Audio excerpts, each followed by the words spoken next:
أعوذ بالله من الشيطان الرجيم.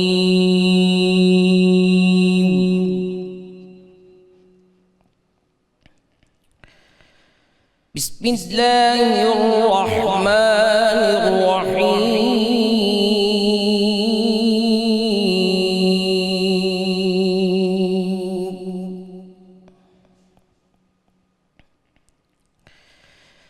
يا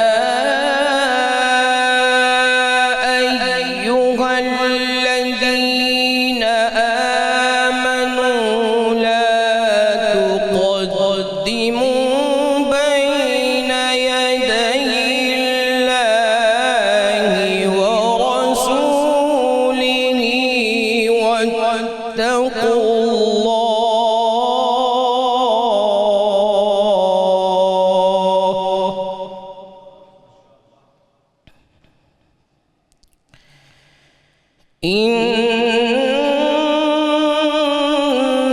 الله سميع عليم.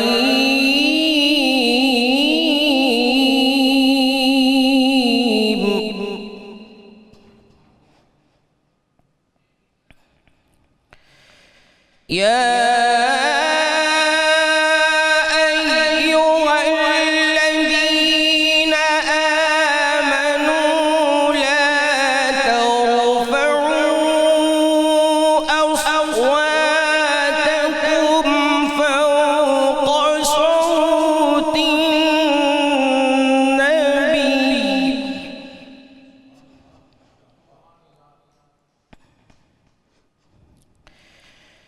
فوق صوت النبي ولا تجهروا له بالقول كجهر بعضكم لبعض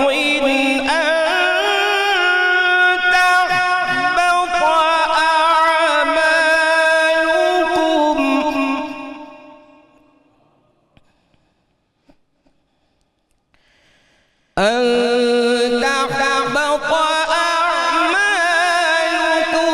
وأنتم لا تشعرون.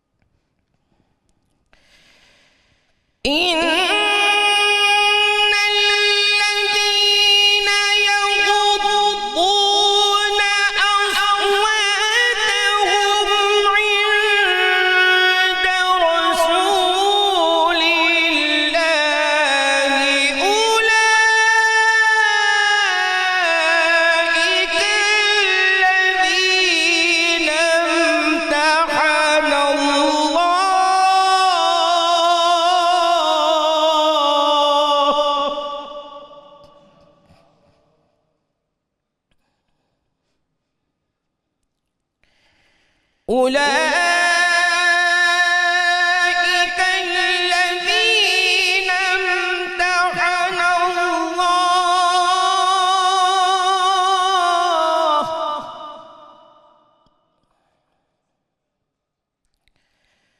أولئك الذين امتحن الله قلوبهم للتقوى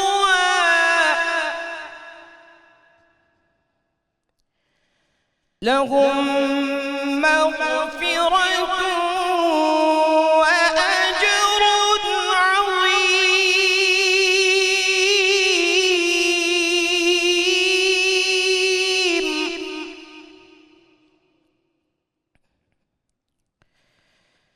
إن الذين يغضون أصواتهم عند رسول الله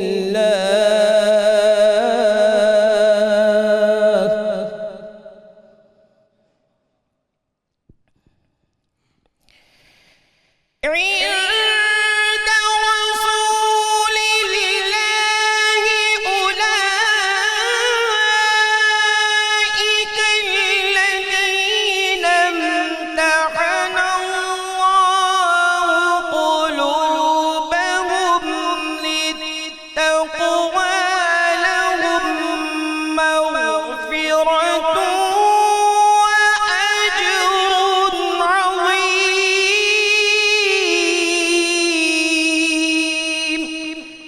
صدق اللہ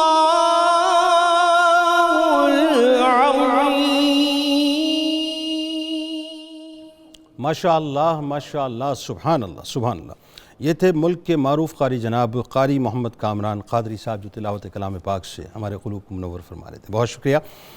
الحمدللہ رب العالمین والصلاة والسلام علی سید الانبیاء والمرسلین، اللہم صلی علی سیدنا و مولانا محمد وعلی آلہ واصحابہ وبارک وسلم وصلی علیہ۔ دنیا کے تمام دیکھنے والوں، تمام چاہنے والوں، تمام پیار کرنے والوں کو، اور جہاں جہاں تک اس وقت میری آواز کو سنا اور مجھے دیکھا جا رہا ہے، جنید اقبال کی جانب سے انتہائی محبت کے ساتھ السلام علیکم۔ ایک بار پھر ناظرین، آپ کو رحمت رمضان کی خصوصی براہ راست نشریات سحری کی ٹرانسمیشن میں میں خوش آمدید کہتا ہوں۔ اور آئیے آج ایک ایسی ممتاز اور پاک ہستی کا تذکرہ پاک کریں گے ناظرین کہ مجھے وہ مصرے یاد آ گئے کہ خرد مندوں سے کیا پوچھوں کہ میری ابتدا کیا ہے، خرد مندوں سے کیا پوچھوں کہ میری ابتدا کیا ہے، میں اس فکر میں رہتا ہوں کہ میری انتہا کیا ہے۔ سبحان اللہ۔ خرد مندوں سے کیا پوچھوں کہ میری ابتدا کیا ہے، میں اس فکر میں رہتا ہوں کہ میری انتہا کیا ہے، خودی کو کر بلند اتنا کہ ہر تقدیر سے پہلے خدا بندے سے خود پوچھے بتا تیری رضا کیا ہے۔ عظیم عاشق رسول صلی اللہ علیہ وآلہ وسلم، عظیم مفکر پاکستان، حکیم الامت، مصور پاکستان، شاعر مشرق، امت مسلمہ کی نظریاتی اساس کے محافظ، دور جدید کے صوفی، پاکستان کے نظریاتی اور روحانی والد، اردو فارسی زبان کے عظیم شاعر کا ناظرین آج تذکرہ پاک ہے، جنہیں دنیا انتہائی احترام کے ساتھ حضرت علامہ محمد اقبال علیہ رحمہ کے نام سے جانتی ہے۔ علامہ اقبال علیہ رحمہ ناظرین ایسی شخصیت ہیں کہ جن کو دنیا شاعر مشرق کے نام سے پکارتی ہے۔ دنیا علامہ اقبال علیہ رحمہ کا تعارف جانتی ہے، لہٰذا محتاج نہیں اس بات کی کہ وہ اپنا تعارف خود کروائیں۔ علامہ اقبال علیہ رحمہ نے دنیا کے مسلمانوں کو ناظرین ایک ایسی عظیم فکر دی، ایسی فکر جس سے مسلمان بیدار ہوئے۔ علامہ اقبال علیہ رحمہ کے اندر مسلمانوں کے لیے ایسا درد تھا جس نے اقبال علیہ رحمہ کو بے قرار کیا، جس نے علامہ اقبال علیہ رحمہ سے ان کا سکون چھین لیا، جس نے علامہ اقبال علیہ رحمہ سے نالے اگلوائے، اور جس نے علامہ اقبال علیہ رحمہ سے پورے مشرق میں خودی اور خودداری کے فلسفے کو عام کرنے کے لیے اللہ کی طرف سے یعنی قدرت کی طرف سے ان کو لگا دیا گیا۔ عزت نفس، جہاں بینی اور جہاں بانی کا ولولہ آپ ہی نے پیدا کیا۔ علامہ اقبال علیہ رحمہ ناظرین نہ صرف مشرق کو اپنا کھویا ہوا وقار اور لٹی ہوئی آبرو دوبارہ حاصل کرنے کے لیے جھنجھوڑا کرتے تھے، بلکہ مغرب کے گمراہ کن فتنے سے بچنے، قرآن اور صاحب قرآن سے تعلق ہی کو اصل حیات بنا کر ملت اسلامیہ کے تصور کو ابھارتے رہے کہ مسلمانوں کو ایک ملت میں گم ہو جانے کا آپ ہی نے درس دیا اور ایک عالمگیر ملت کے قیام کی خواہش رکھی جس کا خدا، رسول، کتاب، کعبہ، دین اور ایمان ایک ہو۔ وہ کہتے ہیں کہ منفعت ایک ہے اس قوم کی، نقصان بھی ایک ہی سب کا نبی، دین بھی، ایمان بھی ایک، حرم پاک بھی، اللہ بھی، قرآن بھی ایک، کچھ بڑی بات ہوتی جو ہوتے مسلمان بھی ایک، فرقہ بندی ہے کہیں اور کہیں ذاتیں ہیں، کیا زمانے میں پنپنے کی یہی باتیں ہیں، قوم مذہب سے ہے، مذہب جو نہیں تم بھی نہیں، جذبے باہم جو نہیں محفل انجم بھی نہیں۔ علامہ اقبال علیہ رحمہ کی ناظرین امت کے حوالے سے جو کڑن تھی، علامہ اقبال علیہ رحمہ اسرار و رموز کے آخر میں عرض حال مصنف بحضور سرور رحمت للعالمین کے عنوان سے بیان کرتے ہیں کہ امت مسلمہ کی حیثیت ایک بے جان لاش کی سی ہو گئی ہے۔ اب جو بات میں آپ کو بتا رہا ہوں ناظرین، یہ اقبال علیہ رحمہ کا وہ درد تھا جو امت مسلمہ کے لیے تھا۔ آپ فرماتے ہیں آپ صلی اللہ علیہ وآلہ وسلم کی تعلیمات اور آپ صلی اللہ علیہ وآلہ وسلم کی ذات کو بھول کر آپ صلی اللہ علیہ وآلہ وسلم سے نا آشنا ہو گئی ہے۔ اس کے تمام دکھوں کا مداوع کرنے کے لیے میں نے اس کو بھولا ہوا سبق یاد دلایا ہے، قرآن کریم کی تعلیمات سے اس کو دوبارہ زندہ کرنے کی کوشش کی ہے اور آپ صلی اللہ علیہ وآلہ وسلم کے حضور اس کو پیش کیا ہے۔ غور کیجئے جملوں پہ ناظرین کہ امت مسلمہ کی جو ٹوٹ پھوٹ تھی، جو فتنہ و فساد بپا تھا، علامہ اقبال علیہ رحمہ امت مسلمہ کے لیے سوچا کرتے تھے اور سرکار مدینہ صلی اللہ علیہ وآلہ وسلم کی بارگاہ اقدس میں امت کو پیش کیا کرتے تھے۔ آگے فرماتے ہیں کہ پہلے بھی آپ صلی اللہ علیہ وآلہ وسلم ہی نے انسانیت کو ایک حیات بخش پیغام سے آشنا کیا. اب میں آپ صلی اللہ علیہ وآلہ وسلم ہی کے سامنے آپ صلی اللہ علیہ وآلہ وسلم کی امت کو لے کر آیا ہوں, اور آپ صلی اللہ علیہ وآلہ وسلم ہی اس امت کا علاج کر سکتے ہیں. اور پھر ناظرین, آپ مسلمانوں کو بار بار وہ عقیدہ گھول کر پلاتے ہیں کہ کی محمد سے وفا تو نے, کی محمد سے وفا تو نے تو ہم تیرے ہیں. یہ جہاں چیز ہے کیا, لوح و قلم تیرے ہیں. پھر فرماتے ہیں کہ میں ایک رات زار و قطار اللہ کے حضور روتا رہا. میں نے عرض کیا کہ یہ مسلمان کیوں ذلیل و خوار ہے. دیکھیے, آج پرابلم سب سے بڑی یہ ہے کہ نوجوان طبقے کو علامہ اقبال علیہ رحمہ کے بارے میں اصل میں بتایا نہیں جاتا, اور جو بتانے والے وہ یہ بتاتے ہیں کہ معاذ اللہ وہ کہیں گلی محلے کے کوئی شاعر. نہیں, ایسا نہیں ہے صاحب, یہ منتخب کیے ہوئے لوگ ہیں, یہ قدرت کے کارخانے سے منتخب کیے ہوئے لوگ ہیں. وہ فرماتے ہیں کہ ایک رات میں زار و قطار اللہ کے حضور رو رہا تھا. میں نے عرض کیا یہ مسلمان ذلیل و خوار کیوں ہیں؟ تو ندا آئی, کیا تمہیں پتہ نہیں کہ اس قوم کے سینے میں دل ہے لیکن اس میں محبوب نہیں ہے. علامہ اقبال پکار اٹھے کہ قوت عشق سے ہر پست کو بالا کر دے, دہر میں اسم محمد سے اجالا کر دے, صلی اللہ علیہ وآلہ وسلم. ناظرین کرام, آج بنیادی طور پر علامہ اقبال علیہ رحمہ کے حوالے سے بات کریں گے, اور علامہ اقبال علیہ رحمہ کی شاعری, علامہ اقبال علیہ رحمہ کا فلسفہ, علامہ اقبال علیہ رحمہ نے جو خودی کی ترغیب فرمائی, علامہ اقبال علیہ رحمہ نے جو نوجوانوں کے اندر ایک سپارک پیدا کیا, علامہ اقبال علیہ رحمہ نے بر صغیر پاک و ہند کے مسلمانوں کے لیے جو جدوجہد کی, علامہ اقبال نے جو پاکستان کا تصور پیش کیا, علامہ اقبال علیہ رحمہ نے جو عشق مصطفیٰ صلی اللہ علیہ وآلہ وسلم کی شمع کو روشن کیا, علامہ اقبال جو امت کے لیے کڑا کرتے تھے. بس ایک بات عرض کرتا ہوں کہ ذرا جائیے جنرل ڈائر کے اس ظلم و ستم کی داستان کو پڑھیے کہ جہاں شہادتیں تھیں تو آپ پکار اٹھے کہ ہر ظاہر چمن سے یہی کہتی ہے خاک پاک, غافل نہ رہ جہاں میں گردوں کی چال سے, سینچا گیا ہے خون شہیداں سے اس کا تخم, تو آنسوؤں کا بخل نہ کر اس نحال سے. یہ علامہ اقبال علیہ رحمہ کی فلسفی ہے. ناظرین, آج انشاءاللہ گفتگو ہوگی, اور اس کے بعد آخر میں ایک ایسی ہستی پاک, میں جن کو اگر غلام اہل بیت کہوں تو غلط نہ ہوگا, کہ جن کے 2 مصرے ناظرین رہتی دنیا تک ان کا حوالہ ہیں, حوالہ بنے رہیں گے, کہ بیدم یہی تو ہیں, بیدم یہی تو 5 ہیں, مقصود کائنات, خیر النساء حسن حسین مصطفیٰ علی, سراج الشورى, لسان الطریقت حضرت بیدم وارسی علیہ رحمہ کا انشاءاللہ آخر میں تذکرہ پاک ہوگا.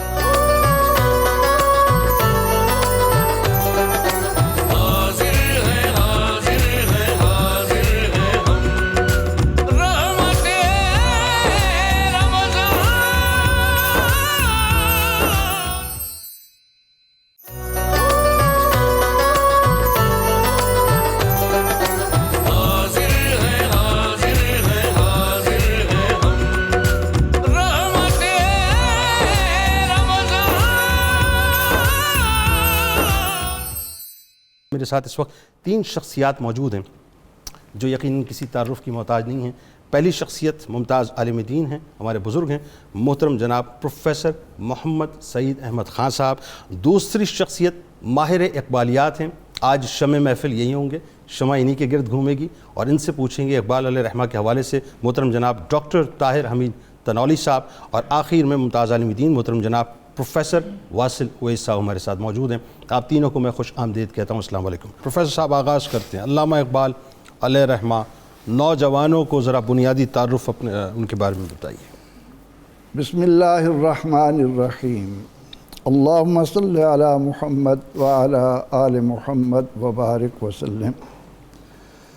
بہت بہت شکریہ جنید صاحب, آپ نے اپنے بنیادی اور ابتدائی کلمات میں وہ رنگ جما دیا ہے کہ اللہ کرے قوم کا درد رکھنے والے وہ لوگ جن کے کانوں میں الفی پڑی ہے وہ کچھ کھرچ جائے. اللہ اکبر, جزاک اللہ جی, جزاک اللہ. آپ بزرگ ہیں. اقبال ہمارا محسن ہے, بے شک, اس میں کوئی دوسری رائے نہیں, اور پاکستان کے ایک ایک فرد پر ان کا جو قرض ہے, ان کی روح آج بھی ان سے مطالبہ کر رہی ہے کہ میں بادشاہی مسجد کے سائے میں لیٹا ہوں, مجھے پہچانو اور اپنی حقیقت کی طرف آؤ.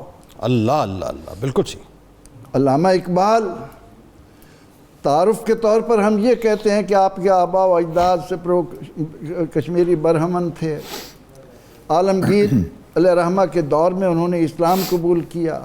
18ویں صدی کے آخر یا 19ویں صدی کے آغاز میں آپ وہاں سے منتقل ہوئے, سیالکوٹ میں آئے, اور وہاں آ کر شیخ نور محمد رحمۃ اللہ علیہ نے جو خواب دیکھا, وہ خواب بتائیے لوگوں کو.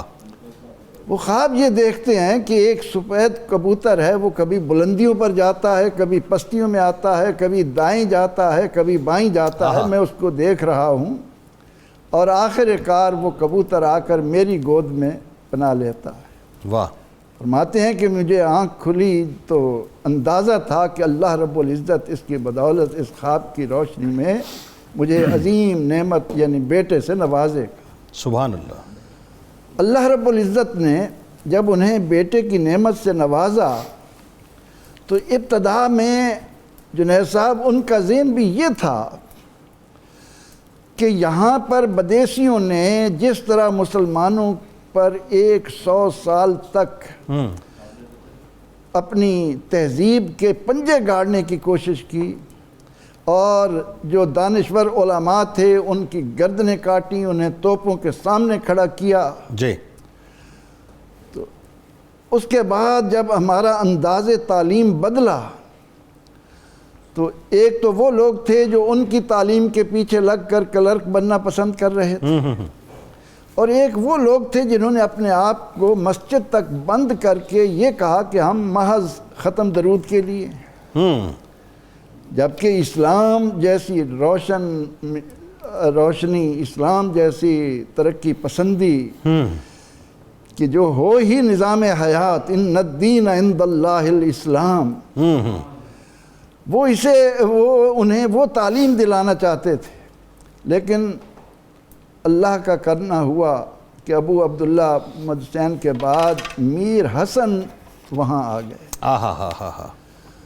میر حسن نے اس ہیرے کو چمکانے, ہیرے تو پہلے ہی تھے, لیکن اس کو چمکانے میں انہوں نے جو محنت کی, ان کو فکری گائیڈ لائن دی, انہیں ان کی ذمہ داریوں کا احساس دلایا. واہ سبحان اللہ. اور پھر اقبال وہاں سے میٹرک اور انٹر کرنے کے بعد, تعلیمی دور سے گزرنے کے بعد, جب قوم کے سامنے بیدار کرنے کی صورت میں ایک ستارہ بن کر چمکتے ہیں تو دنیا دیکھتی ہے کہ انہوں نے اسلام کی یہ بات کس طرح ان کے دل میں ڈالی کہ اصل تو تمہاری پہچان دامن مصطفیٰ سے وابستہ. اللہ اکبر. سبحان اللہ سبحان اللہ. محمد عربی صلی اللہ علیہ وسلم کے ساتھ تمہاری وابستگی جب اس طرح نہ ہوگی جس طرح صدیق و حیدر کی ہے, سلمان و ابو ذر کی ہے, اس وقت تک تم یہ کہو کہ ہم آزادی کے ساتھ جی سکیں گے. انہوں نے یہاں کے لوگوں کے ذہنوں سے وہ گند نکالنے کی کوشش کی کہ اس نئی تہذیب کے انڈے ہیں گندے, اٹھا کر پھینک دو ان کو باہر گلی میں. انہوں نے ہی اس قوم کو بتایا, اس بر صغیر جنوبی ایشیا کے لوگوں پر واضح کیا کہ خیرہ نہ کر سکا مجھے جلوائے دانش فرنگ, سرما ہے میری آنکھ کا خاک مدینہ ہو. اللہ اللہ اللہ اللہ سبحان اللہ. اقبال نے یہاں پر بتایا کہ بمصطفیٰ بے رساں خیش را کے دیں ہم اوست. اب ہم اوست کا نظریہ کاش کہ ہمارے ملک کے جید علماء بھی سمجھنے کی کوشش کریں کہ عبد دیگر عبد ہو چیزیں دیگر, این سراپا انتظار او منتظر. پھر وہ کس انداز سے اس خطے کے اندر مسلمانوں کو بیدار کرنے کے لیے, ان کو ان کی منزل کا نشان دکھانے کے لیے, منزل کی راہ دکھانے کے لیے, تو اس طرح سے اللہ رب العزت نے ان کو وہ خوبیاں عطا فرمائیں, ان کو ہمارے لیے ایک اکسیر بنا کر, ایک ہمارے لیے بہترین رہنما بنا کر کہ انہوں نے اس انداز سے ہمیں سنبھالا جس کے لیے آپ نے روحانی باپ کا لفظ استعمال کیا. ایسا ہی روحانی اور نظریاتی باپ صاحب, اس میں کوئی دوسری رائے نہیں ہے, کیونکہ جو امت بکھری ہوئی تھی, جو امت ٹوٹی ہوئی تھی, جو امت پریشان حال تھی, دیکھیں نا خلافت عثمانیہ بھی ہمارے سامنے تھا. میں چاہتا ہوں اس سے پہلے تنولی صاحب ہم بات کا آغاز اس طرح سے کریں, مجھے تو ایک اور قدرت کی بنت, ایک تو یہ کہ خواب میں بشارت والد گرامی کو, پھر جو تعلیم کا انتظام خاص طور پہ مولانا سید میر حسن خود آگے بڑھ رہے ہیں. یعنی اللہ تعالیٰ نے سادات کی گود میں آغوش میں آپ کی جو ہے وہ تربیت فرمائی. یہ قدرت کا نظام ہے. تعلیمی کیریئر خاص طور پہ لوگوں کو بتائیے, کیونکہ لوگوں کو پتہ نہ چلنا چاہیے کہ علامہ اقبال کوئی صرف مدرسے کے فارغ التحصیل نہیں تھے. کہاں کہاں گئے, یو کے, جرمنی, اور پھر وہ جو ان کے پروفیسر جو ساتھ تھے آرنلڈ, پورا بتائیے ذرا لوگوں کو. جی بسم اللہ الرحمن الرحیم. جنید صاحب بہت شکریہ. جیسے پروفیسر صاحب نے ابتدائی طور پہ ذکر کیا علامہ کا, ان کے خاندان کا, اور آپ نے بھی ذکر کیا کہ ایک سید کی تربیت میں وہ رہے. خود علامہ کہتے ہیں کہ مجھے بھی اقبال اسی سید کے گھر سے فیض پہنچا ہے. ہاں سبحان اللہ. جو کوئی بن کے نکلا اسی گھر سے بن کے نکلا ہے. تو اس کا اعتراف علامہ بھی کرتے ہیں. تو یہ سید مولوی میر حسن کا احسان ہے کہ انہوں نے جب حضرت علامہ کو دیکھا مسجد میں پڑھتے ہوئے تو انہوں نے کہا یہ ایک مختلف بچہ ہے. تو انہوں نے شیخ نور محمد سے, آپ کے والد گرامی سے بات کی کہ اس بچے کو جدید تعلیم بھی دلواؤ. تو علامہ جو تھے وہ دوسری تعلیم کے ساتھ ساتھ اسکول اور پھر آگے مرے کالج اور اس طرف بھی گئے مولوی میر حسن کی تحریک پر. ٹھیک. اور مولوی میر حسن بہت بڑے عالم تھے عربی اور فارسی کے. ٹھیک.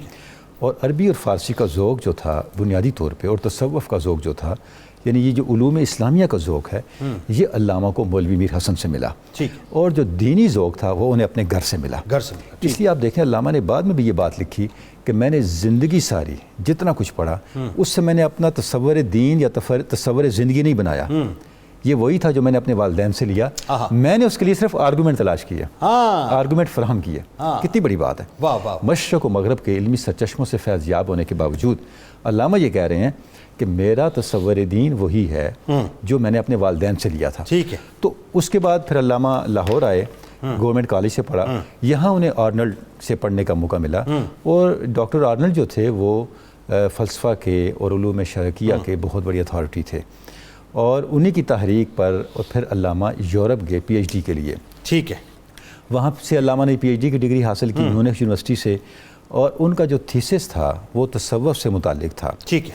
جس کو development of metaphysics in Persia اس کا ٹائٹل ہے, کہ عجم کا جو فلسفہ ہے وہ کیسے اس کی ترقی ہوئی, اس کا پس منظر کیا تھا, ٹھیک, کیسے اس کا ارتقاء ہوا, اس کی ڈیٹیلز کیا ہیں, اس کا امپیکٹ کیا ہے. اچھا, اس دوران علامہ کو جو بڑے صوفیات تھے, بڑے مسلم فلاسفہ تھے, ان کو تفصیل سے اور بڑی گہرائی سے پڑھنے کا موقع ملا.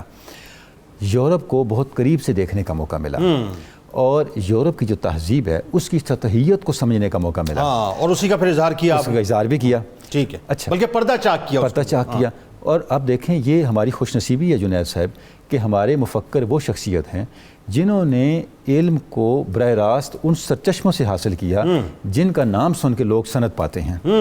یعنی جن کی آثار کو پڑھ کے لوگ کہتے ہیں ہم عالم ہیں, ان کے پاس بیٹھ کے علامہ نے ان چیزوں کو ڈائریکٹ انڈرسٹینڈ کیا, ڈائریکٹ سمجھا, اور اس ماحول کو بہت قریب سے دیکھا. یہاں میں ایک لطیفہ بھی سناتا چلوں. جب علامہ وہاں پڑھنے کے لیے گئے تو علامہ بطور پیئنگ گیسٹ, وہاں پہ ایک خاتون تھی لینڈ لیڈی, اس کے گھر میں قیام کیا انہوں نے.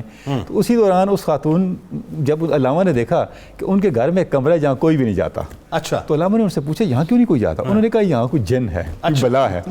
تو علامہ نے کہا اگر میں یہاں چلا جاؤں, انہوں نے کہا آپ نہ جائیں, آپ کو کچھ تکلیف نہ ہو جائے. تو علامہ نے کہا کوئی مسئلہ نہیں. انہوں نے کہا اگر آپ یہاں رہیں تو میں آپ سے کچھ چارج نہیں کریں گے. اچھا. علامہ نے کہا مجھے اس کمرے میں قیام دے دو. علامہ کہتے ہیں میں وہاں رہا, کچھ بھی نہیں ہوا.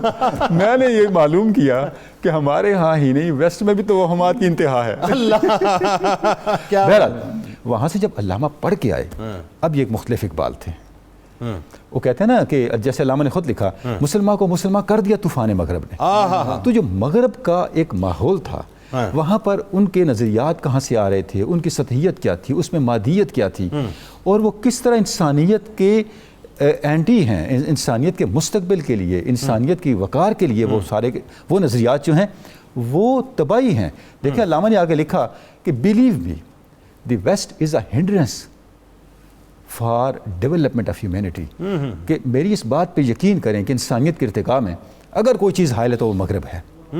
وجہ کیا ہے کہ مغرب جو ہے وہ اپنی ساری اٹھان مادیت سے لیتا ہے, اللہ, جبکہ انسانیت کی اور انسان کی اصل روحانی ہے.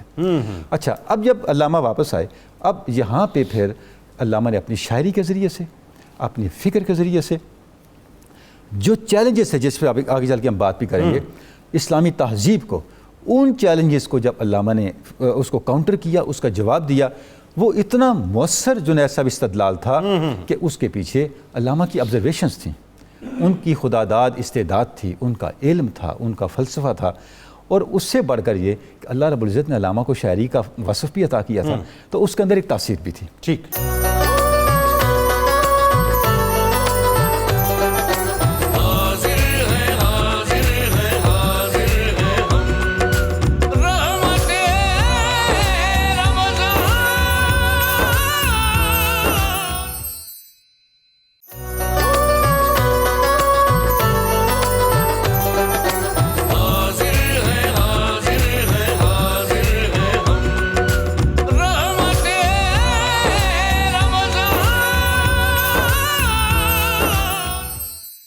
فیض صاحب، بات یہ ہے کہ آپ کے فلسفے میں کئی جہتیں نظر آتی ہیں، عشق بھی نظر آتا ہے، عقل و عشق بھی نظر آتا ہے، وطنیت بھی نظر آتی ہے، اجتہاد بھی نظر آتا ہے، حرکت و عمل بھی نظر آتا ہے، خودی بھی نظر آتی ہے، مرد کامل کا تصور بھی نظر آتا ہے۔ تو اب یہ آپ کی صوابدید ہے، جس موضوع پہ بات کرنا چاہیں لوگوں کو بتائیں کہ فلسفے میں اتنا جو آپ کا ایک ہمگیر کنسیپٹ آپ نے دیا ہے، آغاز کیجئے۔ بسم اللہ الرحمن الرحیم۔ میں سب سے پہلے تو وہ بات جو شروع میں آپ نے کہی ہے، محترم سعید خان صاحب نے بھی کہی، آپ نے بھی فرمایا کہ ہماری قوم ابھی تک علامہ اقبال کو جان ہی نہیں سکی۔ یمن کا ایک سٹوڈنٹ مجھ سے مدینہ یونیورسٹی میں یہ کہنے لگا کہ تم پاکستان سے ہو، اقبال کا کوئی شعر سناؤ۔ میں نے اسے کہا کہ اقبال کا کلام تو اردو میں ہے، کیا تم اردو زبان جانتے ہو؟ اس نے کہا لا عارف اردیہ ولیکن عارف اقبال، میں اردو زبان نہیں جانتا لیکن میں اقبال کو جانتا ہوں۔ اقبال کو جانتا ہوں۔ میں نے اسے کہا کہ کیسے جانتے ہیں آپ اقبال کو؟ اس نے کہا انشد شعرہ، تم کوئی شعر تو سناؤ اقبال کا۔ اور میرے ذہن میں جو فوراً شعر آیا اس وقت وہ یہ تھا، خال خال اس قوم میں اب بھی نظر آتے ہیں وہ، اشک سحرگاہی سے جو ظالم کرتے ہیں وضو۔ وہ کہنے لگا، یمن کا اسٹوڈنٹ یہ سن کر کہنے لگا، اے واہ، ابلیس کی مجلس شورا، یہ اس نظم کا نام تھا جس میں یہ شعر تھا۔ شعر سن کر وہ نظم کے نام تک پہنچ گیا تھا۔ میں نے حیرانگی سے اس سے پوچھا، کیف تعرف اقبال، تم کیسے اقبال کو جانتے ہو، کیسے تمہیں تو اردو نہیں آتی؟ اس نے کہا، اللہ منا استاذنا لو تریدون ان تفہموا القرآن افہموا اقبال۔ ہمارے استاد نے ہمیں سکھایا ہے کہ اگر تم قرآن سمجھنا چاہتے ہو تو پہلے اقبال کو سمجھا۔ بھائی کیا بات ہے۔ انہوں نے کہا اقبال کے اشعار کا ترجمہ کر کر کے ہمیں ہمارے استاد نے بتایا، یعنی قرآن کا ماخذ آپ نے بیان کیا، قرآن کا ماخذ۔ اور یہ وہ بات ہے جو علامہ اقبال نے خود بھی کہی ہے، وہی جو آپ نے حوالہ جس نظم کا دیا تھا، عرض حال مصنف بحضور رحمت اللہ العالمین صلی اللہ علیہ وسلم، اس میں جب حضور صلی اللہ علیہ وسلم سے وہ عرض کرتے ہیں علامہ اقبال تو کیا بات کرتے ہیں؟ وہ یہ عرض کر رہے ہیں وہاں پر، گر دلم آئینہ بے جوہرست ور بحرفم غیر قرآن مزمرست۔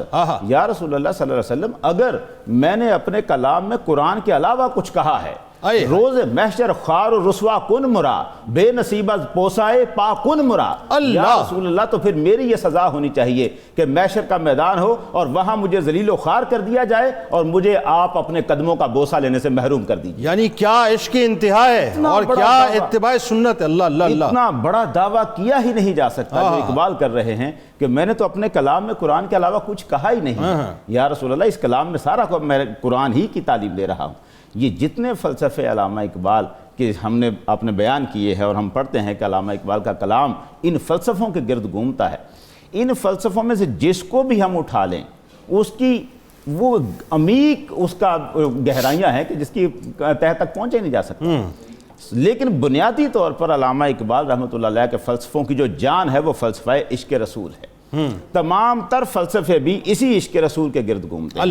علامہ اقبال رحمۃ اللہ علیہ نے کیا خوبصورت کہا، یہ جو بات ابھی انہوں نے کہی سعید خان صاحب نے کہ بے مصطفیٰ برساں خیش را کہ دین ہما اوست گرباؤ نرسیدی تمام بلہدی است۔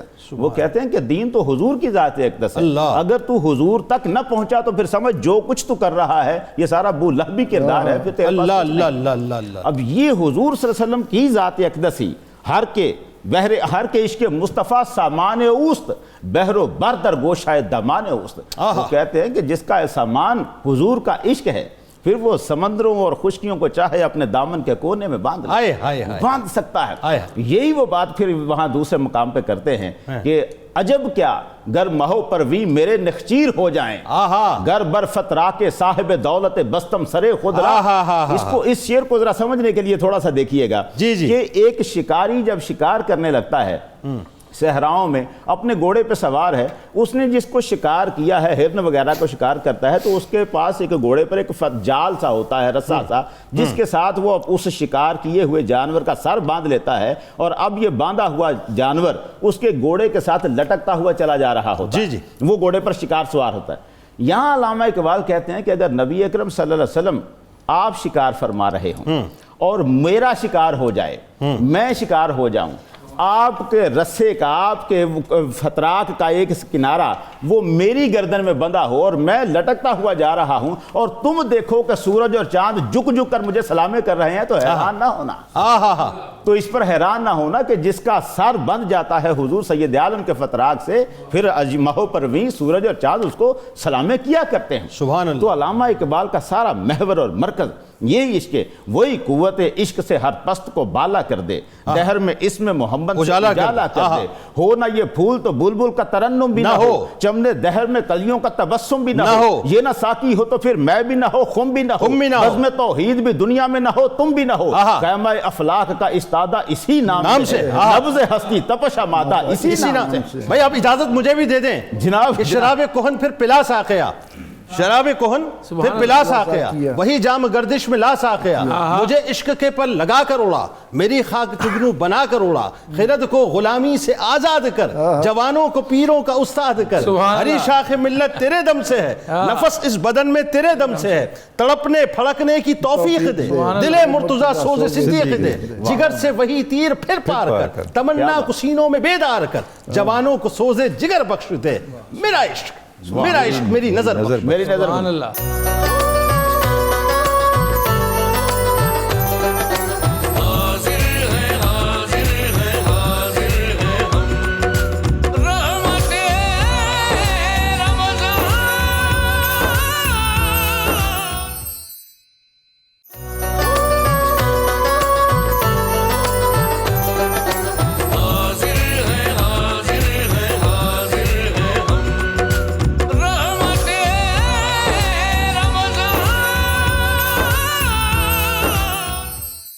آئیے جی اب تذکرہ پاک کرتے ہیں ایک ایسی ہستی کا کہ جن کے دو مصرے جب تک کائنات ہے، دو مصرے عقیدے سے پڑھے جاتے رہیں گے کہ بیدم یہی تو پانچ ہیں مقصود کائنات، کیا بات، خیر النساء حسن حسین مصطفیٰ علی۔ سبحان اللہ۔ آغاز کرتے ہیں پروفیسر صاحب، وقت بہت کم ہے، بس مختصر میں چاہتا ہوں حصہ ڈالیں تاکہ حاضری ہماری کم از کم اس بارگاہ میں ہو جائے۔ سراج الشورى لسان الطریقت حضرت بیدم وارسی علیہ رحمہ، تعارف۔ جی آپ کے جد امجد جو ہیں وہ حجاز سے انڈیا میں آئے، ٹھیک، اٹاوا ایک ضلع ہے، وہاں پر ایک دیوا کے مقام پر ان کی رہائش ہے۔ آپ نے حاجی محمد وارث جو آل رسول سے ہیں، انہوں نے اس خطے میں ایک بنیاد رکھی، وارسی سلسلے کی، وارسی سلسلے، اور یہ جو جنیسہ وارسی سلسلہ ہے یا چشتی سلسلہ ہے، اسی چشتی سلسلے کی یہ بھی ایک کڑی ہے۔ بالکل صحیح، وارث پاک کہلاتے ہیں، یہ وارث حاجی محمد وارث پاک، وارث پاک کہلاتے ہیں۔ تو بیدم جو ہیں ان سے ملے اور ان کے ہو کر رہ گئے، ان کے رنگ میں رنگے گئے، اور یہ جو اللہ تعالیٰ نے ایک سبب بنایا ہے، قرآن کہتا ہے کہ قیامت کے دن یہ اماموں کے ساتھ آئیں گے۔ اللہ اکبر۔ اس لیے وہ لوگ جو اللہ اور اس کے رسول صلی اللہ علیہ وسلم کے عطا کردے ہوئے دین کو عوام تک پہنچانے کے لیے جو طریقہ بھی اختیار کرتے ہیں، جو ایک جماعت وجود میں آتی ہے، انہوں نے اپنے ایک خاص رنگ کا لباس بھی پہن رکھا ہے، خاص تسبیحات ہیں، نماز کے فرض نماز کے علاوہ نماز کی ادائیگی کے انداز ہیں۔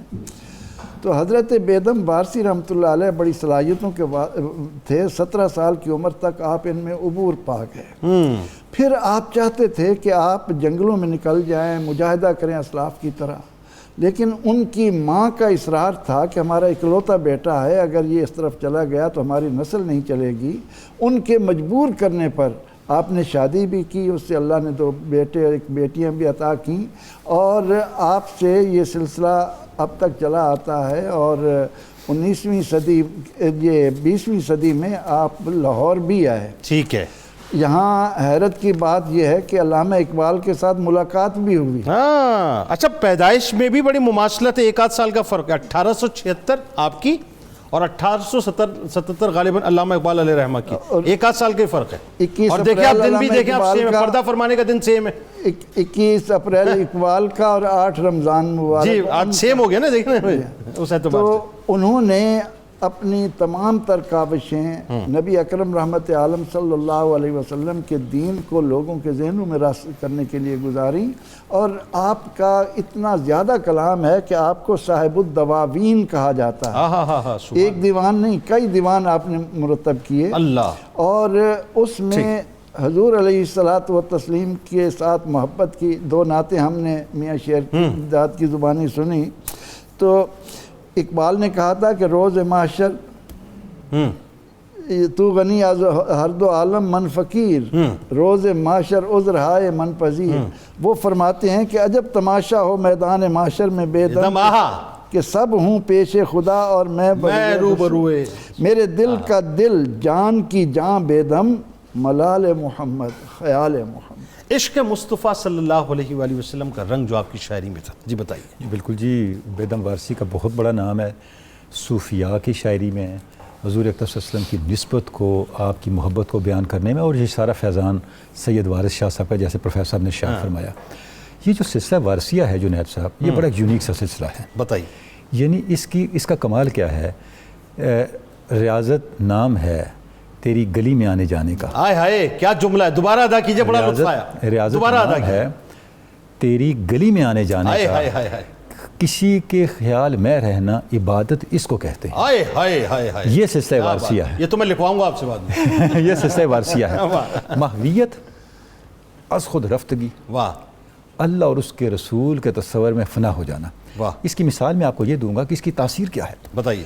حضرت سید وارث شاہ صاحب کا معمول تھا کہ آپ جوتے نہیں پہنتے تھے، پا برہنہ ہوتے تھے ہر وقت۔ ہاں، کیونکہ لوگ دعوتیں کرتے، اور جو مخالفین آپ کو پتہ ہے ہر دور میں ہوتے ہیں، ہر دور کو، وہ ان کو آزمانے کے لیے راستے میں کیچڑ کر دیتے، ہاں، اچھا، اور جہاں پہنچنا ہوتا سفید چاندنیاں بچھی ہوتی، سفید چادریں بچھی ہوتی۔ جب وہ سارا قافلہ پہنچتا وہاں، جب وہاں قدم رکھتے، جو جوتوں سے پاؤں نکالتے ان کے پاؤں کے نشان ہوتے، آئے ہائے ہائے ہائے، اور حضرت وارث شاہ جہاں پاؤں رکھتے کچھ نشان نہ ہوتا۔ سبحان اللہ سبحان اللہ۔ تو اس کی وجہ بھی داتا حضور نے بیان کی، وقت کا میں اس طرف نہیں جاتے۔ تو اب یہ جو شان تھی محویت کی اور محبت کی، یہ ہمیں بیدم وارسی میں نظر آتی ہے کہ وہ جیسے ہی وارث شاہ کسی کو مرید کر لیتے تھے اور مریدی میں قبولیت پہ وہ آ جاتا تو اس کو احرام پہنا دیتے تھے۔ احرام پہننے کا مطلب احرام کی پابندیوں کو اڈاپٹ کر لینا۔ اچھا، وہ یلو کلر کا ان کا خاص احرام ہوتا تھا۔ زرد اس کا مطلب یہ ہے کہ اب وہ اسی حالت میں گویا وہ بیت الحرم میں ہے، اچھا، اس کی سارے معمولات تبدیل ہو گئے۔ اور یہاں جو میری ناقص معلومات ہیں، صرف بیدم وارسی کا امتیاز ہے کہ احرام پہننے کے بعد بھی ان کو شادی کی اجازت دی گئی، جیسے پروفیسر صاحب نے بھی بتایا، اور ان کی پھر اولاد بھی ہوئی، 2 شادیاں ہوئی ان کی، اور 4 ان کی اولادیں ہوئیں۔ تو اب وہی رنگ ان کی شاعری میں بھی نظر آتا ہے۔ وقت کا میں صرف 2 شعر پڑھتا ہوں۔ فرماتے ہیں معلوم نہیں بیدم میں کون ہوں اور کیا ہوں، یوں اپنوں میں اپنا ہوں، بیگانوں میں بیگانہ، مٹ کر بھی رہے باقی جو تجھ پر مٹے ساکی، جب مٹتے ہیں تو بنتے ہیں خاک در میں خانہ، کہ ہے میرے محبوب جب میں تیری ذات میں فنا ہو گیا تو پھر مجھے بقا مل گئی۔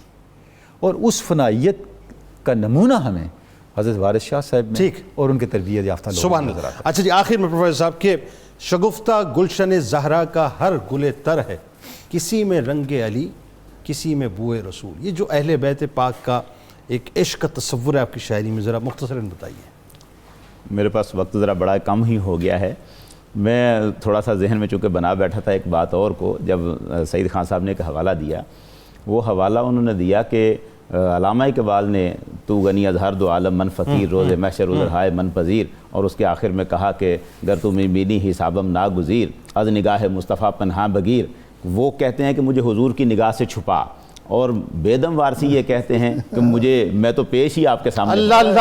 ان کا جو انداز ہے اصل میں بیدم کا اپنا کلام ہی انوکھا اور الگ ہے دوسرے کلام سے. خود انہوں نے کہا ہے محشر میں محمد کا عنوان نرالا ہے، محشر میں محمد کا عنوان نرالا ہے، امت کی شفاعت کا سامان نرالا ہے، مضمون اچھوتے ہیں، مفہوم انوکھے ہیں، دیوانوں میں بیدم کا دیوان نرالا ہے الگ سے. بالکل یہ مصطفیٰ رضا نوری جو اعلیٰ حضرت کے فرزند ہیں، انہوں نے اپنے وہ شعر میں بڑا خوبصورت کہا، گر پڑ کے یہاں پہنچا مر مر کے اسے پایا، چھوٹے نہ الہی اب سنگے درے جان آنا. اب انہوں نے تو وہاں دعا کی ہے، لیکن بیدم نے دعا نہیں کی. وہ کہتے ہیں بیدم میری قسمت میں سجدے ہیں اسی در کے، چھوٹا ہے نہ چھوٹے گا سنگے درے جان آنا. یعنی وہ ایک اور مقام پہ کھڑے ہیں، یقین کے مقام پہ کھڑے ہیں. انہوں نے اپنا انداز داغ سے، غالب سے، اقبال سے، ہر ایک سے جدا کرنا. داغ نے کہا تھا مرنے کے بعد آیا وہ میرے مزار پر،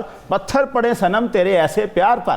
اب انہوں نے یہ کہا، لیکن اس کے برعکس بیدم نے کیا کہا، آنسو بہا رہے ہیں وہ میرے مزار پر، ابر کرم برستا ہے مشت غبار پر. بیدم اگر خزانہ کونین بھی ملے، صدقے کروں میں دولت دیدار یار پر. وہ الگ کر گئے اپنے آپ کو. ٹھیک.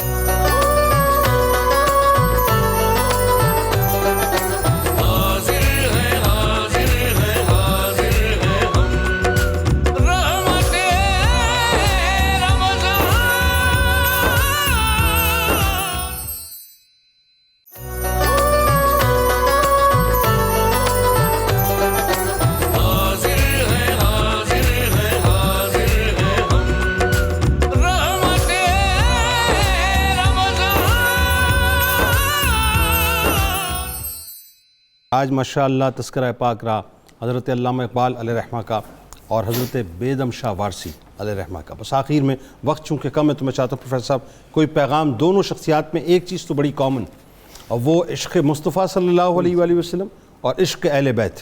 فرمائیے.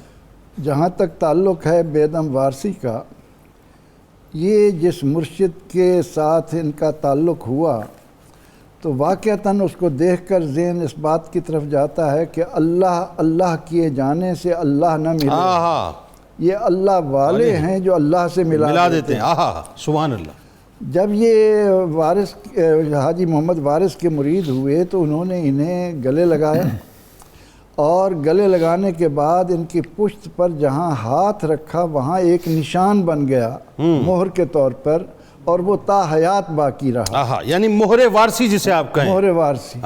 اور پھر خود کہتے ہیں کہ مجھے دے کے دم تو نے بے دم بنایا. واہ واہ. اپنے مرشد کو خراج عقیدت پیش کرتے ہوئے کہتے ہیں کہ مجھے دے کے دم تو نے بے دم بنایا، تیری شان والا کے قربان وارث.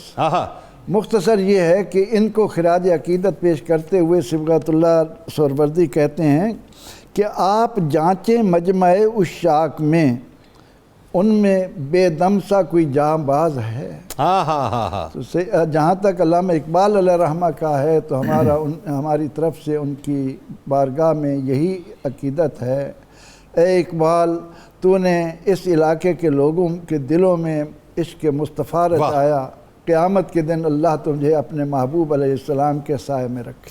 اقبال علیہ رحمہ کا تذکرہ آپ نے کیا تو مجھے وہ 4 مصرے یاد آ گئے کہ میرا خیال ہے آج اگر وہ 4 مصرے تمام جتنے بھی قوت کے اور طاقت کے ایوان ہیں وہ سمجھ جائیں تو کافی ہیں کہ آئین جواں مردہ حق گوئی و بے باکی، اللہ کے شیروں کو آتی نہیں روبائی، اے طائر لاہوتی اس رزق سے موت اچھی جس رزق سے آتی ہو پرواز میں کوئی. کیا بات ہے جی. بالکل علامہ کی یہی شان ہے جناب کی کہ ولولہ تازہ دیا میں نے دلوں کو، لاہور سے تا خاک بخارا و سمرقند. نہ صرف اس خطے کو، مسلم ورلڈ کو علامہ نے ایک حیات نو دی ہے. اور چونکہ بیدم وارسی کا بھی ذکر ہے تو دونوں شخصیات میں جو چیز ہمیں بہت کامن ملتی ہے وہ کیا ہے، وہ حضور سے محبت، صوفیاء سے محبت، سبحان اللہ، صوفیاء کے طریق کے اوپر اعتماد. واہ. دیکھیں سید سلیمان ندوی کے نام علامہ اقبال نے خط میں لکھا ہے کہ میں حضور غوث الثقلین شیخ عبدالقادر جیلانی کے سلسلہ قادریہ میں بیعت ہوں. اللہ اکبر اللہ. اور آپ اس کو حضرت بیدم وارسی کو دیکھیں, وہاں بھی حضور غوث پاک کے ساتھ ایک عجیب کیا بات وابستگی نظر آتی ہے. آپ فرماتے ہیں کہ ہوا ہے شیفتہ سارا زمانہ غوث العظم کا, اللہ. چمن میں گاتی ہے بلبل ترانہ غوث العظم کا, آہا نہیں باقی نشان دوئی کا دل میں فضل مولا سے, وہ ہے جب سے دل میں میرے آنا غوث العظم کا. اللہ اللہ اللہ. سراپا کی حکایت میں سراپا ڈوب جاتا ہوں, آہا سراپا کی حکایت میں سراپا ڈوب جاتا ہوں, مجھے جب یاد آتا ہے فسانہ غوث العظم. غوث العظم کا سبحان حضور اللہ غوث سبحان اللہ ثقلین کی یادیں, ان کا تذکرہ, ان کی نسبتیں, ہمیں یہ دونوں شخصیات جو ہیں سبحان اللہ. جی پروفیسر صاحب. بسم اللہ الرحمن الرحیم. ظاہر ہے جی علامہ اقبال رحمۃ اللہ علیہ اور بیدم شاہ وارسی رحمۃ اللہ علیہ دونوں بزرگ ہستیاں ایسی ہیں کہ جن کی زندگیاں ہی محبت کی مثال بن چکی ہیں. عشق رسول کی جیتی جاگتی علامتیں ہیں یہ دونوں. علامہ اقبال رحمۃ اللہ علیہ کے کل کلام کا خلاصہ وہ ہے, وہ دانائے سبل ختم رسول مولائے کل جس نے وہ بار راہ کو بخشا فروغ وادی سینہ, نگاہ عشق و مستی میں وہی اول وہی آخر وہی قرآن وہی فرقان وہی یاسین وہی طٰہٰ. جس طرح انہوں نے سارا کا سارا حضور سید عالم صلی اللہ علیہ وسلم کے قدموں میں ہی ہر چیز کو رکھ دیا ہے, اللہ. بیدم وارسی نے بھی حضور سید عالم صلی اللہ علیہ وسلم کی محبت میں اسی فنائیت کا ایک اظہار کیا. قبلہ و کعبہ ایمان رسول عربی, دو جہاں آپ پہ قربان رسول عربی, اللہ اکبر. مجمع حشر میں اس شان سے آئے بیدم, ہاتھ میں ہو آپ کا دامان رسول عربی. اللہ اکبر اللہ اکبر. بزرگوں تو یہی ان دونوں کی ہم سیرت سے سیکھتے ہیں کہ ہمیں بھی اپنی زندگیوں کو نبی اکرم صلی اللہ علیہ وسلم کے عشق میں ہی گم کر دینا چاہیے. حضور کی اطاعت, ادب اور عشق, ان بزرگوں سے ہمیں یہ فیض لینا چاہیے, اور ان بزرگوں ہی نے ہمیں یہ فیض دیا ہے کہ ہم حضور کے عشق میں اپنی زندگیاں گزار سکیں. آپ تینوں آپ کا بہت شکریہ, آپ تشریف لائے. اور وہی بات ہے ناظرین کہ اقبال علیہ رحمہ ان سارے نظریات کو جو اپنا سرمایہ حیات بنائے ہوئے تھے, اس عشق کو, پھر آخر میں نوجوانوں کو اس عشق کے سرمایہ کے ساتھ ایک پیغام دیتے ہیں کہ جوانوں کو میری آہ سحر دے, پھر ان شاہی بچوں کو بالوں پر دے, خدایا آرزو میری یہی ہے میرا نور بصیرت عام کر. تو نور بصیرت جو ہے علامہ اقبال علیہ رحمہ کا, وہ بنیادی طور پر عشق مصطفیٰ صلی اللہ علیہ وآلہ وسلم ہے اور عشق اہل بیت ہے.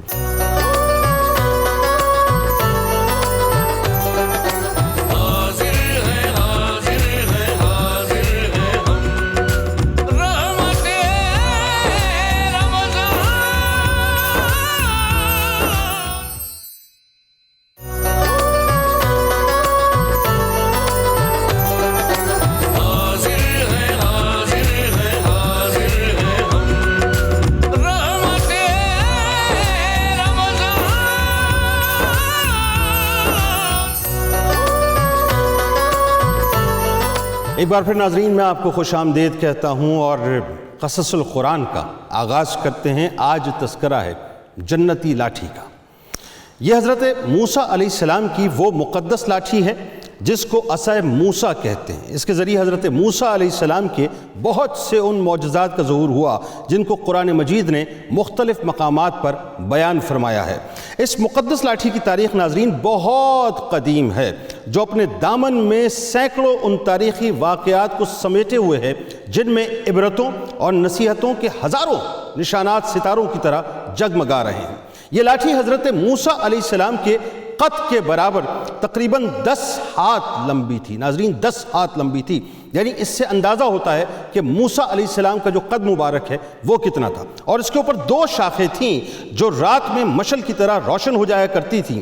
یہ لاٹھی جنت کے پیلو کے درخت کی لکڑی سے بنائی گئی تھی, اور اس کو حضرت آدم علیہ السلام جنت سے اپنے ساتھ لے کر آئے تھے. چنانچہ بیان کیا جاتا ہے کہ حضرت آدم علیہ السلام کے ساتھ عود یعنی خوشبودار لکڑی, اور حضرت موسیٰ علیہ السلام کا جو عزت والی پیلو کا مطلب جو لکڑی تھی وہ ساتھ ساتھ عصے کی صورت میں آیا. اور انجیر کی پتیاں اور حجر اسود جو مکہ معظمہ میں موجود ہے, جس کو جا کر اس شاقان رسول صلی اللہ علیہ وآلہ وسلم چوما کرتے ہیں اور اس کو بوسہ دینا اپنے لیے سعادت سمجھتے ہیں, کیونکہ سرکار مدینہ صلی اللہ علیہ وآلہ وسلم نے اس کو اپنا لمس مبارک عطا کیا تھا, وہ موجود ہے. اور ساتھ ساتھ نبی معظم حضرت سلیمان علیہ السلام کی انگوٹھی, یہ 5 چیزیں جنت سے اتاری گئی تھیں. حضرت آدم علیہ السلام کے بعد ناظرین یہ مقدس عصا حضرات انبیاء کرام علیہ السلام کو یکے بعد دیگرے بطور میراث کے ملتا رہا، یہاں تک کہ حضرت شعیب علیہ السلام کو جو قوم مدین کے نبی تھے، جب حضرت موسیٰ علیہ السلام مصر سے ہجرت کر کے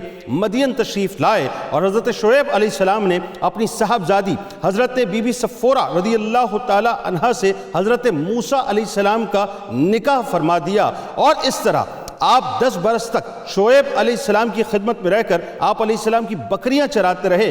اس وقت حضرت شعیب علیہ السلام نے حکم خداوندی کے مطابق حضرت موسیٰ علیہ السلام کو عصا عطا فرما دیا۔ پھر جب ناظرین آپ کی زوجہ محترمہ کو ساتھ لے کر مدین سے مصر اپنے وطن روانہ ہوئے اور وادی مقدس مقام طویٰ میں پہنچے تو اللہ تبارک و تعالیٰ نے اپنی تجلی سے آپ کو سرفراز فرما کر منصب رسالت کے شرف سے سر بلند فرمایا۔ اس وقت اللہ تبارک و تعالیٰ نے آپ سے جس طرح کلام فرمایا قرآن مجید میں اسی انداز سے بیان ہوتا ہے، اور سنیے وہ کیا ہے۔ اے موسیٰ، آپ کے دائنے ہاتھ میں کیا ہے؟ یہ سوال اللہ تبارک و تعالیٰ نے کیا تو آپ نے کہا کہ یہ میری لاٹھی ہے اور میں اس پر ٹیک لگاتا ہوں اور اس سے اپنی بکریوں کے لیے پتے جھاڑتا ہوں اور اس سے میرے دوسرے کام بھی نکلتے ہیں۔ حضرات علامہ ابو البرکات عبداللہ علیہ رحمہ فرماتے ہیں کہ اب اس میں کچھ چیزیں بتاتے ہیں، وہ کیا ہیں سنیے ناظرین، کہ مثلا اس کو ہاتھ میں لے کر اس کے سہارے پر چلنا، اس سے بات چیت کر کے دل بہلانا، دن میں اس کا درخت بن کر آپ پر سایہ کرنا، رات میں اس کی دونوں شاخوں کا روشن ہو کر آپ کو روشنی دینا، اور اس کے ساتھ ساتھ اس سے دشمنوں، درندوں اور سانپوں کو مارنا، کنویں سے پانی بھرنے کے وقت اس کا رسی بن جانا، بوقت ضرورت اس کا درخت بن کر حسب خواہش آپ کو پھل دینا، اور اس کو زمین میں گاڑ دینے سے پانی کا نکلنا، یعنی وغیرہ وغیرہ یہ کام آپ اس سے لیا کرتے تھے۔ حضرت موسیٰ علیہ السلام اس مقدس لاٹھی سے ناظرین مرکوزہ بالا کام نکالتے رہے، مگر آپ فرعون کے دربار میں ہدایت فرمانے کے لیے گئے اور اس نے آپ کو جادوگر کہہ کر معاذ اللہ جھٹلایا، تو آپ کے اس عصا کے ذریعے بڑے بڑے معجزات کا ظہور ہوا، جن میں سے 3 معجزات کا تذکرہ قرآن مجید میں بار بار فرمایا اور کچھ اس انداز سے فرمایا۔ یہ واقعہ ناظرین کچھ یوں ہے کہ فرعون نے، یعنی اب اس میں آپ کو پہلا معجزہ بتاتا ہوں کہ وہ عصا بنیادی طور پر ایک میدان میں جا کر اژدہا کیسے بنا۔ واقعہ کچھ یوں ہے ناظرین کہ فرعون نے ایک میلہ لگوایا اور اپنی پوری سلطنت کے جادوگروں کو جمع کر کر حضرت موسیٰ علیہ السلام کو شکست دینے کے لیے مقابلے پر لگا دیا، اور اس میلے کے اژدہا میں جہاں لاکھوں انسانوں کا مجمع تھا، یعنی آپ یہ اندازہ کیجئے کہ فرعون نے اپنے جادوگروں کو جمع کیا، اور ظاہر ہے وہ موسیٰ علیہ السلام کو کسی طور سے نیچا معاذ اللہ دکھانا چاہتا تھا، تو اس پورے میلے کو دیکھنے کے لیے لاکھوں لوگوں کا مجمع اس وقت وہاں پر جمع تھا۔ اب ہوا یہ ناظرین کہ ایک طرف جادوگروں کا ہجوم اپنی جادوگروں کے سامان لے کر جمع ہوا، اور ان جادوگروں کی فوج کے مقابلے میں حضرت موسیٰ علیہ السلام تنہا ڈٹ گئے، یعنی وہ اکیلے کھڑے تھے اور ایک طرف فرعون کے تمام جادوگر موجود تھے۔ جادوگروں نے فرعون کی عزت کی قسمیں کھا کر اپنی جادو کی لاٹھیوں اور رسیوں کو پھینکا، تو ایک دم وہ لاٹھیاں اور رسیاں سانپ بن کر پورے میدان کی طرف، یعنی ہر طرف پھنکارنے لگی اور دوڑنے لگیں، اور پورا مجمع خوف و ہراس میں بدحواس ہو کر ادھر ادھر بھاگنے لگا، اور فرعون اور اس کے تمام جادوگر اس کرتب کو دکھا کر اپنی فتح کے گھمنڈ اور غرور کے اندر اور نشے میں بدمست ہو چکے تھے، اور جوش شادمانی میں تالیاں بجا بجا کر اپنی مسرت کا اظہار کر رہے تھے کہ اتنے میں ناگہاں حضرت موسیٰ علیہ السلام نے خدا کے حکم سے اپنی لاٹھی کو ان سانپوں کے ہجوم میں ڈال دیا، تو یہ لاٹھی ایک بہت بڑا اور نہایت ہیبت ناک اژدہا بن گئی، اور جادو کے تمام سانپوں کو مکمل طور پہ نگل گیا۔ یہ معجزہ دیکھ کے ناظرین تمام جادوگر اپنی شکست کا اعتراف کرتے ہوئے سجدے میں گر گئے اور بآواز بلند یہ اعلان کرنا شروع کر دیا، یعنی ہم سب حضرت ہارون اور حضرت موسیٰ علیہ السلام کے رب پر ایمان لائے۔ چنانچہ قرآن مجید نے اس واقعے کا ذکر کرتے ہوئے ارشاد فرمایا کہ جادوگر بولے، اے موسیٰ، یا تو آپ اپنی چیز ڈال دیں یا ہم ہی پہلے ڈالنے والے ہو جائیں۔ حضرت موسیٰ علیہ السلام نے فرمایا بلکہ تم ہی ڈال دو۔ پھر کیا تھا ناظرین، اچانک ان کی رسیاں اور ان کی لاٹھیاں ان کے جادو کے اثر سے موسیٰ علیہ السلام کے خیال میں یوں محسوس ہونے لگیں جیسے وہ میدان میں دوڑ رہی ہیں، تو موسیٰ علیہ السلام اپنے دل میں ایک چھپا ہوا خوف سا پانے لگے، اور جیسے یہ معاملہ ہوا ناظرین تو اللہ تبارک و تعالیٰ نے آپ کے قلب پر القاء فرمایا، اور اس انداز سے ارشاد فرمایا کہ ہم نے موسیٰ علیہ السلام سے فرمایا کہ خوف مت کرو، بے شک تم ہی غالب رہو گے، اور تم اس لاٹھی کو جو تمہارے دائیں ہاتھ میں ہے، یہ لاٹھی جو تمہارے دائیں ہاتھ میں ہے، زمین پر ڈال دو، اس فریب کو نگل جائے گی جو انہوں نے مصنوعی طور پر بنا رکھا ہے۔ جو کچھ انہوں نے بنا رکھا ہے وہ تو فقط جادوگر کا فریب ہے، اور جادوگر جہاں کہیں بھی آئے گا فلاح نہیں پائے گا۔ پس ایسا ہی ہوا ناظرین، سارے جادوگر سجدے میں گرا دیے گئے، کہنے لگے ہم ہارون اور موسیٰ علیہ السلام کے رب پر ایمان لے آئے۔ یہ وہ معجزہ ہے ناظرین جو حضرت موسیٰ علیہ السلام کو اللہ تبارک و تعالیٰ نے عطا فرمایا۔ ذرا غور کیجئے اور ویژولائز کیجئے کہ ایک طرف فرعون کی فرعونی طاقت ہے، ایک طرف فرعون کے سارے جادوگر موجود ہیں۔ جادوگروں کو فرعون کی طرف سے یہ مکمل طور پر انسٹرکشنز تھیں کہ معاذ اللہ ثم معاذ اللہ کسی طرح سے موسیٰ علیہ السلام کو زیر کرنا ہے، شکست دینی ہے اور فتح حاصل کرنی ہے۔ اور جس وقت انہوں نے اپنے سانپوں کو، جو کہ شعبدے بازی جادوگری تھی، شعبدے بازی تھی، ایک نظر کا دھوکہ تھا، جب انہوں نے اپنے سانپوں کو میدان میں پھینکا تو جو مجمع تھا، سوچئے لاکھوں کا مجمع جہاں پر ہو، وہاں پر تنہا موسیٰ علیہ السلام تھے، لیکن وہی بات ہے، نبوت کی طاقت ساتھ ہے، اللہ تبارک و تعالیٰ کی نصرت ساتھ ہے۔ اللہ تبارک و تعالیٰ نے موسیٰ علیہ السلام کو حکم فرمایا کہ تمہارے ہاتھ میں جو لاٹھی ہے اس لاٹھی کو میدان میں پھینکو، اور جیسے ہی پھینکا وہ لاٹھی ایک اژدہے کی صورت میں تبدیل ہو گئی، وہ اژدہا تمام سانپوں کو کھا گیا۔ نتیجہ یہ نکلا کہ سارے کے سارے جادوگر اس وقت مکمل طور پہ موسیٰ علیہ السلام کی بارگاہ میں سرنڈر کرتے ہیں اور موسیٰ علیہ السلام اور ہارون علیہ السلام پر ایمان لے آتے ہیں۔ اس لاٹھی کے ناظرین اور بھی بہت سے معجزات ہیں جو انشاءاللہ میں کل زندگی رہی تو آپ کو بیان کروں گا اور آپ کو بتاؤں گا کہ مزید کن کن معجزات کا ظہور اس لاٹھی سے ہوا۔ اس دعا، اس امید، اس یقین کے ساتھ اجازت دیں کہ اللہ تبارک و تعالیٰ آپ کا، ہمارا، ہم سب کا حامی و ناصر ہو۔ اللہ حافظ۔